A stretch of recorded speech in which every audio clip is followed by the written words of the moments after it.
I will get my first panel to come up here. Evan Carter is going to be our moderator, so I'll let you corral your people. So great introduction. Thank you so much for that. We wanted you to get a sense of what all is out there, and there's so many cool things. I think this panel is going to talk a little bit more about some of the things that are happening here in Florida and nationwide. Again, want to shout out to the Florida Osteopathic Medical Association, of which he is a DO, yay, for our breakfast. And at this time, I'll turn it over to Evan. Thank you very much, Kim.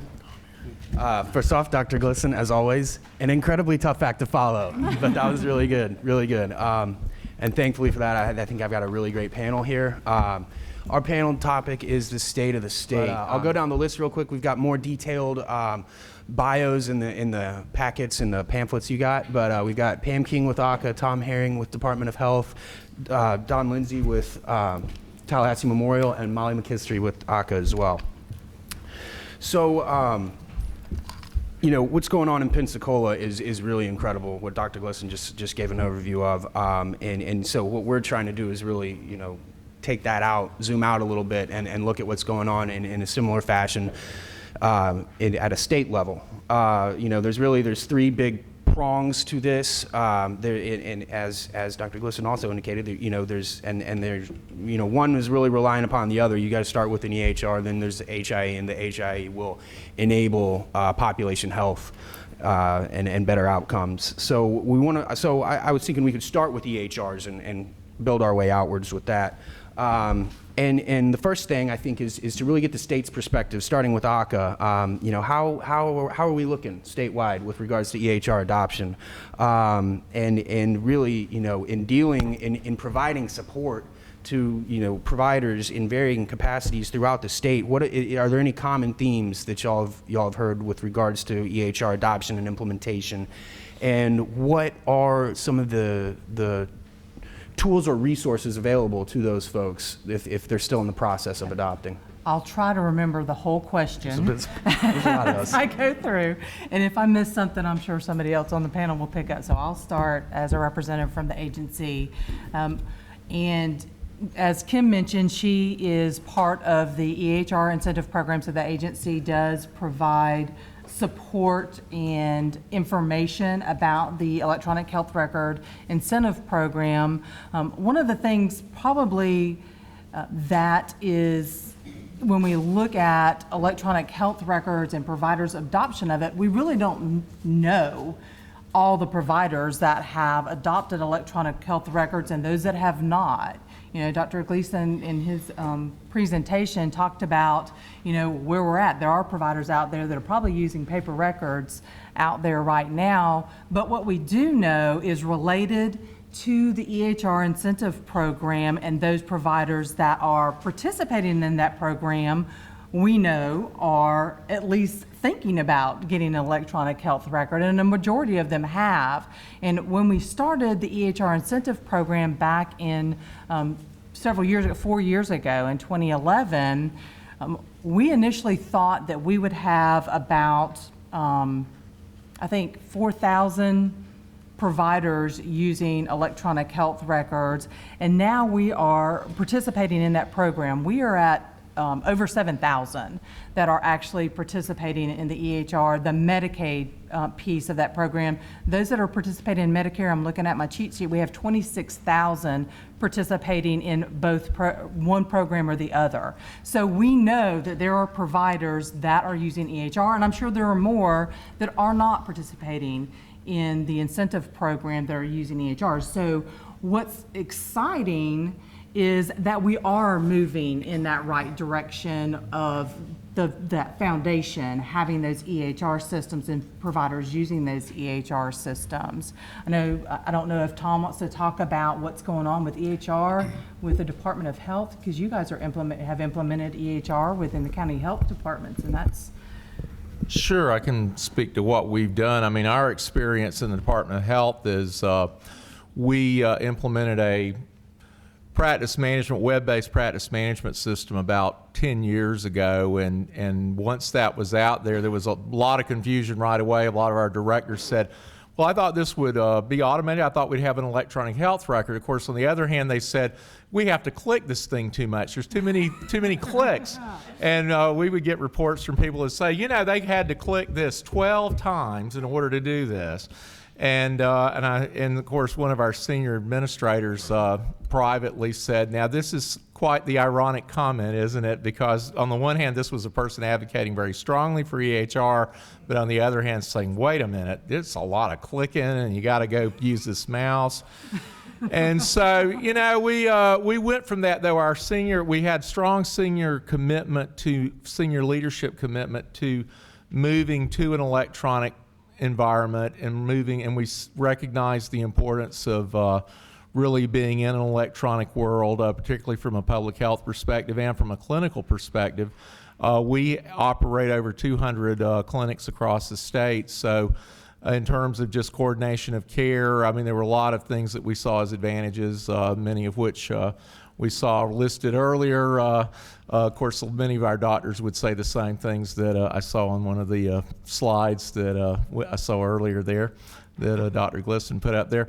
But we moved forward with a project to look at implementing an electronic health record, really moving us to an electronic environment. We have approximately 700 providers that were impacted by this. We worked on this over about a 5-year period. We tried to do it incrementally, put pieces out, adult and child content, really core clinical content, build from that, move to certain functions like electronic lab ordering, resulting, electronic prescribing, other aspects of the core clinical record. And then we monitored, to make sure, look at our depth of penetration into electronic records. We went from about 0 to 100 in about 18 months, which I was still not really, we're still not sure that's real, but I look at those stats and we've been about at 100% for clinical visits for about 2.5 years now. Of course, there's a lot of frustrations, and I think that's what a real challenge we have as we look at this going down the road. With us, change management, really working with the corporate culture and the change culture of the organization and the providers. There's really a lot of aspects to how does this impact process? How many times do I have to click that dadgum mouse? How can I do this? How can I do that? But it can be done. It can be done. One of our successes was we built the clinical content ourselves, and when we built that content, we had a group of our lead physicians who were really directing what they wanted it to look like, how they wanted it to flow based on what their process flows were. And I think if you can get those kind of buy-ins, if technology doesn't meet the business, it's just a glorified goal, and we spend a lot of money, and we say, wow, we just spent a lot of money, and everybody's frustrated. So. And I think that's one of the things we're hearing out when we go and talk to providers in the field. You hear providers that have purchased an EHR system, or they purchased an EHR system at the beginning of that meaningful use process, and then it didn't meet their needs. They are having to duplicate work, and so they ended up switching EHR systems, and then the next EHR system wasn't certified for meaningful use too, and so they purchased another. So I know that there is some frustration out there with providers, but I think we're getting there. We're narrowing down those vendors that are offering those services, so that we have that solid group of EHR vendors out there now, and physicians I'm hoping are more in the process. I'm sure Don has experiences he can share with TMH in implementing his EHR system, and how that has in what that's like and what that's been like for the providers out there, but really getting the physician input. I've actually heard some physicians say that they'll be glad when meaningful use is over so they can meaningful use their EHR system. So that's one of my favorite lines that I've heard. This is Molly. I just wanted to add a little bit. I know we've got people that are very engaged in the electronic health record and HIE world, but we also have some folks that are new to this process. So just for a little background, the EHR Incentive Program, the Electronic Health Record Incentive Program, was part of federal funding. So the state of Florida Agency for Healthcare facilitates payment of federal dollars to hospitals and physicians to adopt electronic health records. As part of the agreement to accept that money, physicians and hospitals have to implement systems. They have to meet different levels of meaningful use, which is basically using it within their organizations to improve care, to show quality outcomes. So I just wanted to give that point of reference when we talk about 4 years in. We're moving along that continuum, but this was a huge investment from the feds. It's a huge investment for each of the participating providers, but we're excited to see that moving forward. Also wanted to mention, we're using a lot of acronyms today, so if you don't understand them all, either ask your neighbor or on a break. We can help demystify some of the language. We get very engaged in those terminologies here because we have very long phrases that we need to narrow down. So I just wanted to mention a couple things, not to scare some folks off, since we've got some new folks today. Okay. And just before we move on from EHRs, I'd love to get Don's perspective, both in terms of, implementing at a hospital level, integrating into, providers' workflows in an acute care setting, but also if, in your scope of responsibilities, ambulatory practices fall into that, be it own physician practices or other members of your referral network. So, there's two very distinct worlds out there that fall under your purview. So I'd love to hear what your thoughts are there. Thoughts are, we have fun every day. So, like I said before, we're having fun every day. So, and it's great opportunities. The biggest thing we really look at is this is about the patient. You got the technology, you got all the requirements, the regulatory stuff we have to do and so forth across our continuum of care. But really, we try and focus really on the patient. So we started in 1998 with implementing our EMR within our acute setting within the main hospital. And we've been doing that since then and doing implementations by departments, by areas, by certain care areas. And what it's led to over the years is we have over 400 different applications in our organization because not one software company can come in and provide the entire breadth of services that you require, and it's very tough. So now you take all these applications and you're trying to share the data between all these applications. Some of them are very old, some of them don't keep their software up to date, some of them are behind, they're getting there. And so it's a constant battle of trying to get the data from one place to the other. My goal is, how can I get all the data to the point of care as quickly as possible to help with the care of the patient? And that's a constant battle we face on a day-to-day basis. So that's within the main facility. We've been doing this since 1998, getting this all together. On the ambulatory side, we've been at this since 2012. So we purchased a EMR, and we did a slow rollout. We had 5 primary care practices throughout the region, and so it took us about 8 to 10 months to really get the first practice really up and running. And then we learned from that. So we have our group. We have a great group and a team, project team into this. Lessons learned, and we go to the next practice, and then we go to the next practice, the next practice. Our challenges have been really around interoperability. That's the biggest word that's out there now, is how do we share all this data between multiple systems? And that has been a struggle for us at times, just trying to get between our main EMR in the hospital and our ambulatory. We've been trying this for over a year now. We've had some hiccups, and we're trying to get our data internally shared for our own physicians, and then connecting to the outside. So it's great challenges, great fun, and also, as my CEO put it, there's no set way on how to do this. There is no guidebook that's out there that says these are step 1, 2, 3, how to do this. We create our own path.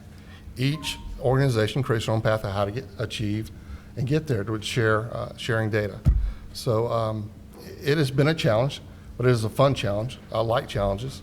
And, again, to us, it's about the patient. And so how can we share the data?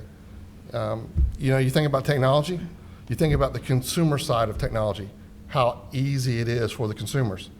From an iPad, get on the internet and do that, it's real easy, right? When you start talking about different applications, trying to talk to each other, It's a little different because everybody comes with the iPad. Hey, I want to connect. I want to do this. I want to do that. You know, and sometimes it's not that simple.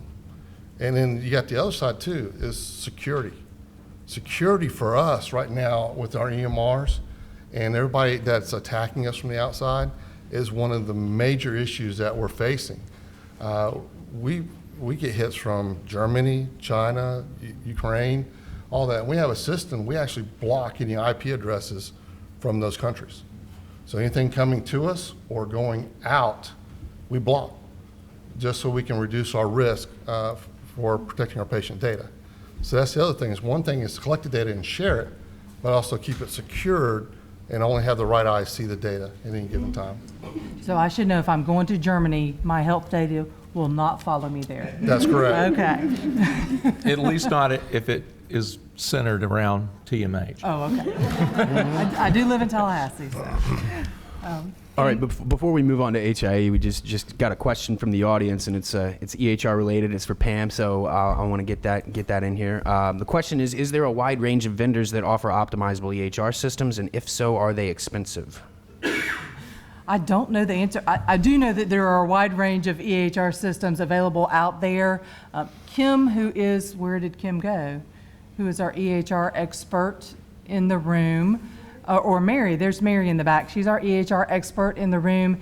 And I'm pretty sure you can go to the CMS site to get a listing of those that are certified to participate, that are interested in EHR systems that are actually certified through CMS.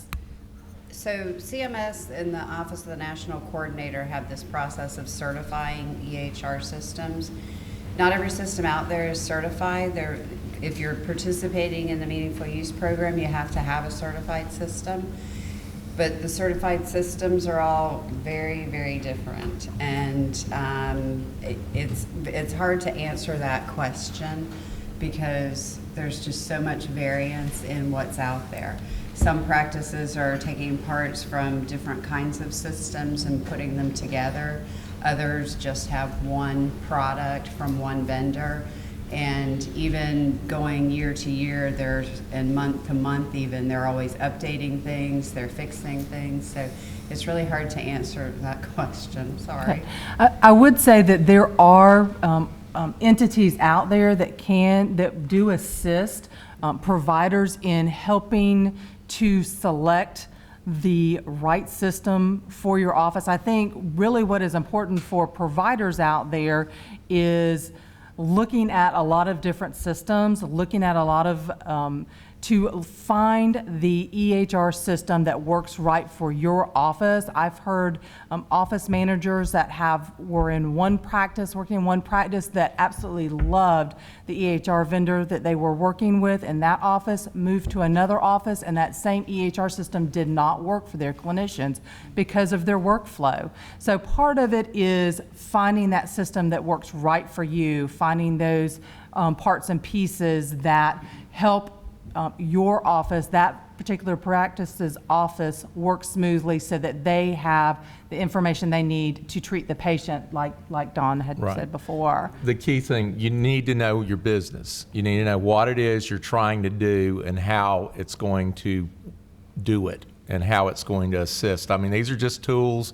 They're like pens, typewriters, et cetera. They're just a little bit more abstract and fancy, but it's really just tools to help streamline your business, create efficiencies, and so it's all gets down to business flow. You got to know your business requirements, and every vendor will tell you what your requirements are because they've got the ideal product to bring in and make your world just go all rosy all of a sudden. Every product out there is the best one if you talk to the people who are selling it. But yeah, Tom is exactly right. You need to know what it is that you're wanting to accomplish, because there's also been a lot of information coming out about the number of practices that are ripping and replacing, that they started with one system and they found that it didn't work for them. And there are some free systems out there. Some people love the free systems, some people don't love the free systems. I don't love the free systems when we go to audit them because they don't pass an audit. because they can't recreate the information, anything that they did from the time that they were reporting their meaningful use. And some of the systems are really, really expensive, and maybe they work for you and maybe they don't. Perfect. One other comment. I think there was a lot of discussion in Dr. Glissen's presentation about partnerships and the partnerships that Baptist is creating with their partners so that they can exchange information. So I think it's important to understand if your ultimate goal is exchanging information, there may be some partners that are using tools that you can leverage within your own organization. We've seen, kind of on the AHCA side where we've watched kind of the transformation of what we thought might work in terms of exchange and where we are today. There have been a lot of dynamics along the way that have changed what we thought the path to a lot of the exchange might be. And I think waking up to the needs of physicians is huge. I think some of the comments you made about the American Medical Associations and engagement by physicians and saying this is really important, this is affecting our practices, we need solutions that work for us. Software vendors are starting to listen to that more than perhaps in the past. So making sure that you're talking with other, whether it's practitioners or providers in a similar situation, find out what's worked for them, in addition to looking at what your own workflow to see what works. This is a new territory for everyone. The concept of interoperability is not unique to healthcare. I think as a country, as a world, we're all really struggling with some of these things, but the key is to be engaged and to look for solutions with in concert with your partners as well.